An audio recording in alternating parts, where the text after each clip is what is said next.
Welcome to divine light. आपका स्वागत है। ओम शांति, जय श्री कृष्ण। ओम शांति, जय श्री कृष्ण। आज जो बात करने वाले हैं फिर से वो रामायण के ऊपर है। 2 वीडियो पहले हमने रामायण की बात की थी, सुंदरकांड की, दोहा नंबर 25 जो हम लोगों ने बात की थी, मारुति 49। आज जो बात करने वाले हैं वो भी उसके रिलेटेड ही है। वैसे तो कई लोग ऐसा बोलते हैं कि रामायण एक काल्पनिक कथा है जो सनातनी नहीं है। वो लोग बोलेंगे ऐसा, जो पढ़े लिखे नहीं है। पढ़े लिखे मीन्स मैं डॉक्टर, इंजीनियरिंग, प्रोफेसर की बात नहीं कर रहा हूं। मैं जिन्होंने असल ज्ञान प्राप्त नहीं किया है उनकी बात कर रहा हूं, जो सनातन धर्म को जानते नहीं है और बकवास करना जानते हैं, टाइम पास करना जानते हैं, उन लोगों की बात करता हूं। वो सनातनी बाय बॉर्न है, कर्म से नहीं है, और हर एक सनातनी कर्म से होता है। वसीम रजवी जो अभी थोड़े दिन पहले मुस्लिम से हिंदू धर्म में आ गए, कर्म के अनुसार वो सनातनी हुए। बॉर्न तो कहीं पर कुछ भी हो सकता है। मनुष्य अवतार मिला, बस वही काफी है। बाकी जो सब है वो हम लोगों ने क्रिएट किया हुआ है कि जैन है, पटेल है, बनिया है, ब्राह्मीण है, वो हमने क्रिएट किया हुआ है। भगवान ने सबको एक जैसा ही शरीर दिया है, 2 आंख, 2 कान, 1 नाक, मुंह, एक जैसा ही 2 हाथ, 2 पैर, एक जैसा ही शरीर दिया है। तो भगवान ने तो ऐसा कुछ नहीं किया कि मैं ब्राह्मण बना के तुझे भेज रहा हूं, नहीं। वो हमारा ज्ञान है। तो इस अत,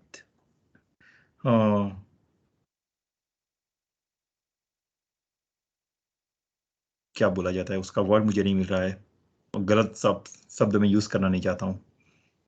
लेकिन जिन्होंने कुछ ज्ञान पाने की कोई लालसा नहीं है, कुछ किया नहीं है, और धर्म के नाम पर आडंबर करना चाहते हैं, करना जानते हैं, अपने ही धर्म को, अपने ही सनातन धर्म को बदनाम करना चाहते हैं, वो लोग दूसरे धर्म के लोग बोले, हु केयर्स, फॉरगेट इट। लेकिन जब अपने घाव पहुंचाते हैं ना तो बहुत दर्द होता है। अपने ही धर्म के लोग, अपने ही सनातनी धर्म में जन्म लेने वाले जब अपने ही धर्म के बारे में गलत उल्टा सीधा बोलते हैं अपने थोड़े से स्वार्थ के लिए, बहुत दर्द होता है। तो मैंने सुना है, ऐसा ही एक लंपट मेरे टच में आ गया था और उसने मुझे कहा था कि रामायण महाभारत वो काल्पनिक है। नहीं, सब हो चुका है। रामायण भी हुआ था त्रेता युग में, और द्वापर युग में महाभारत भी हुआ था। भगवान कृष्ण ने भी अवतार लिया था, राम ने भी अवतार लिया था। लेकिन पूरे अवतार के टाइम उन लोगों ने जो जो कर्म किए वो एक रूपक के रूप में थे। जो जो कर्म किए वो अगर पूरे कर्म को हम ट्रांसफॉर्मेशन करके अपने आप में देख ले तो पूरे बॉडी का ट्रांसफॉर्मेशन करके ये सॉल को परमात्मा के अंदर हम लगा सकते हैं। आत्मा का परमात्मा से मिलन हो सकता है पूरे उनकी जीवन कथा से। जो जो कर्म उन लोगों ने किए, जो जो बातें उन लोगों ने की, लेकिन उनका अवतरण तो हुआ था। आज उसका एक एग्जाम्पल मैं दे रहा हूं। एक एग्जाम्पल है, एक एग्जाम्पल, और शायद आप मानेंगे। मानने के लिए अपना द्वार पहले, मन का द्वार, मानसिक रीत से आपको ओपन होना पड़ेगा। काफी सारी बात मुझे मेरे स्टूडेंट्स को कहनी पड़ती है, काफी सारी बात मैं यूज करता हूं कि अगर ब्लैक बोर्ड पर किसी ने कुछ लिखा है ना, मानो कि मेरे से पहले किसी का क्लास है और ब्लैक बोर्ड के ऊपर कोई कुछ लिख के गया, तो सबसे पहले मेरा काम क्या होगा, मुझे वो मिटाना पड़ेगा और उसके बाद ही मैं लिख सकता हूं। उसी तरह से अगर आपके दिमाग में दृढ़ हो चुका है कि सनातन धर्म कुछ है ही नहीं और ये जो रामायण महाभारत है वो काल्पनिक है, तो उसे मैं नहीं मिटा सकता। उसके लिए आपको सबसे पहले न्यूट्रल बनना पड़ेगा। जो बॉल से मैंने मिटाया है वो मिटा के पहले बॉल क्लीन करना पड़ेगा, बाद में आप जो चाहे वो लिख सकते हो। और हमेशा याद रखना कि एक कुछ प्रमाण होने चाहिए। कुछ भी लिखो, बोलो, कुछ किसी की भी बात सुनो, पढ़ो, कुछ इसी के लिए कुछ प्रमाण होना चाहिए। तो आज मैं जो बात करने वाला हूं वो प्रमाण के ऊपर है। ठीक है, रामायण की बात है। हाँ, माँ सीता का हरण करके रावण लंका जा रहा था, और आप सबको पता है वो पुष्पक विमान से जा रहा था।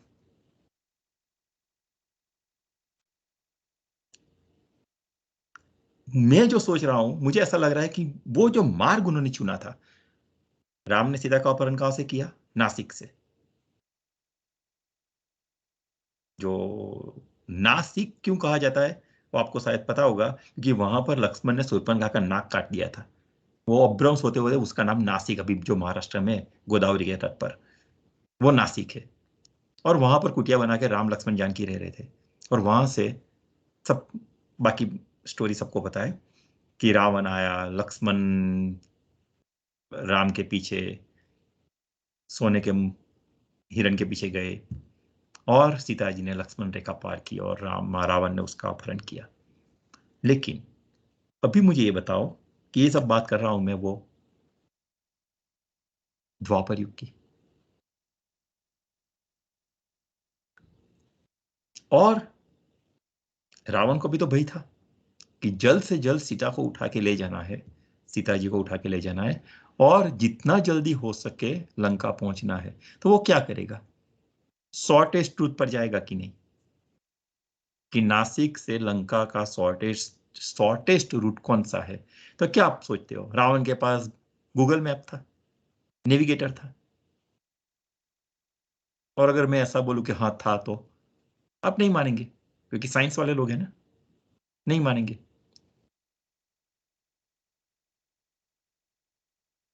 फिर है, ठीक है, मैं मेरी बात पूरी कर लेता हूं, उसके बाद आप तय कर लेना कि उसके पास नेविगेटर था कि नहीं था, और राम के पास नेविगेटर था कि नहीं था, राम के पास गूगल मैप था कि नहीं था।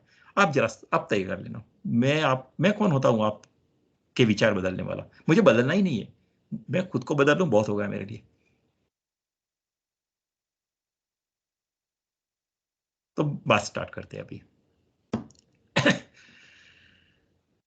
तो जब सीता जी का अपहरण करते हुए रावण पुष्पक विमान से उन्हें ले जा रहा था, तो उन्हें जो मार्ग सिलेक्ट किया, मेरे ख्याल से उसमें कुछ छिपा हुआ है।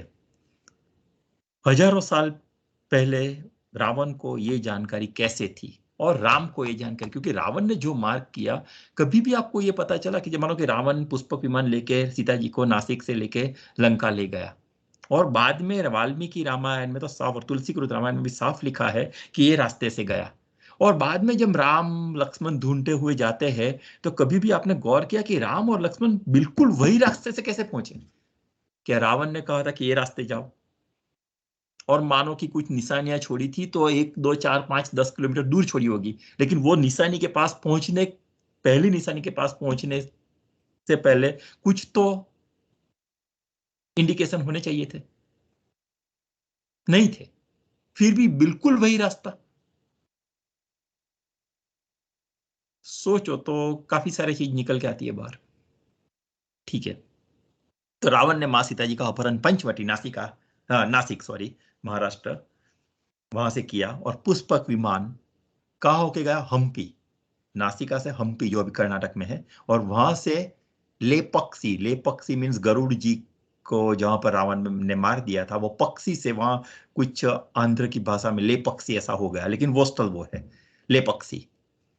वहां होते हुए तो नासिक, हम्पी, लेपक्सी और श्रीलंका, ये रास्ता रावण ने चुना था। रावण ने चुन लिया, चलो मान लिया, लेकिन जैसे मैंने बताया वो शॉर्टेस्ट रूट रावण ने चुनने की ट्राई की होगी, ठीक है, और राम वही रास्ते गए। ये कोइंसिडेंट ऐसा? मेरी समझ से बाहर है। तो मुझे यह आश्चर्य होता है कि हम आधुनिक तकनीक से देखें तो नासिक, हम्पी, श्रीलंका, अगर आप गूगल मैप कर देख लो, तो जो नासिक, हम्पी, श्रीलंका, नासिक, हम्पी, लेपक्सी और श्रीलंका एक लाइन में आते हैं, and that is the shortest route. तो उसके पास नेविगेटर नहीं था, गूगल मैप नहीं था। हमें अभी 20 साल पहले गूगल मैप ये सब मिला, तो हम ये देख सकते हैं। रावण के पास नहीं थे, और नहीं था तो उसने यही रास्ता क्यों चुना? जंगल में काफी सारे रास्ते पड़ते थे, यही रास्ता चुना। सोचने वाली बात है। ठीक है, आगे चलते हैं। तो श्रीलंका, सॉरी, पंचवटी, नासिक पंचवटी से श्रीलंका जाने का सबसे छोटा शॉर्टेस्ट रूट था?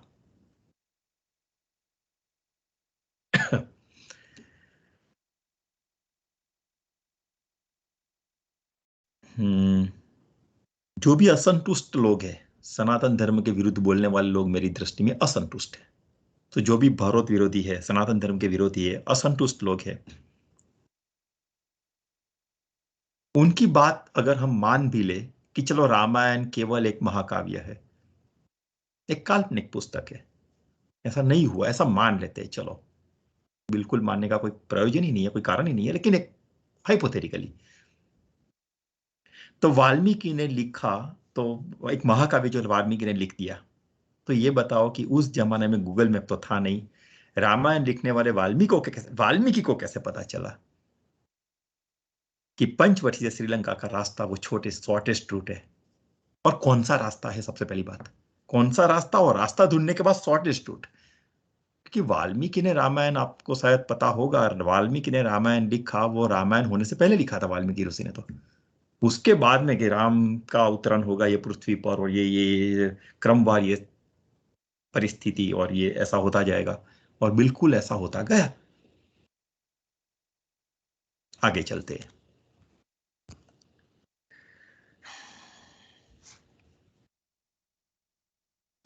तो ये महाकाव्य जो है, रामायण की बात कर रहा हूं, किन्हीं भी स्थानों पर जिक्र करने को वाल्मीकि ने कहीं पर ऐसा नहीं लिखा है, इस घटनाओं का जिक्र नहीं किया है। लेकिन क्यों वाल्मीकि जी ने सीता हरण के लिए केवल उन्हीं स्थानों का जिक्र किया जो पुष्पक विमान से सबसे छोटा बिल्कुल सीधा रास्ता था, जो हमारे एयरप्लेन से जाता है? अगर नासिक से श्रीलंका की फ्लाइट जाएगी तो बिल्कुल ये रास्ते से जाएगी। ये ठीक है कि आज से 500 साल पहले गोस्वामी तुलसीदास ने, 14वीं 15वीं सदी में हो गए, गोस्वामी तुलसीदास जी को कैसे पता चला कि पृथ्वी के सूर्य की दूरी क्या है? तुलसीदास जी ये जानते थे। साइंस ने अभी शायद 50-60 साल पहले आविष्कार किया कि पृथ्वी से सूर्य की दूरी क्या है। तुलसीदास जी को नहीं पता था। अगर नहीं पता था, तुलसीदास जी ने हनुमान चालीसा रचने के टाइम पर ऐसा क्यों कहा, युग सहस्त्र योजन पर भानु लील्योता ही मधुर फल जानो? युग सहस्त्र योजन पर भानु, युग सहस्त्र, अब ये कैलकुलेशन में अभी नहीं कहूंगा, लेकिन युग सहस्त्र का अगर आप द्वापर युग के हिसाब से कैलकुलेशन करो तो 152 मिलियन किलोमीटर होता है, जो नासा ने अभी शायद 60-70 साल पहले यही यही दिया है, 152 मिलियन किलोमीटर्स। और एग्जैक्टली वही तुलसीदास ने कहा था 500 साल पहले। क्या सच है अभी?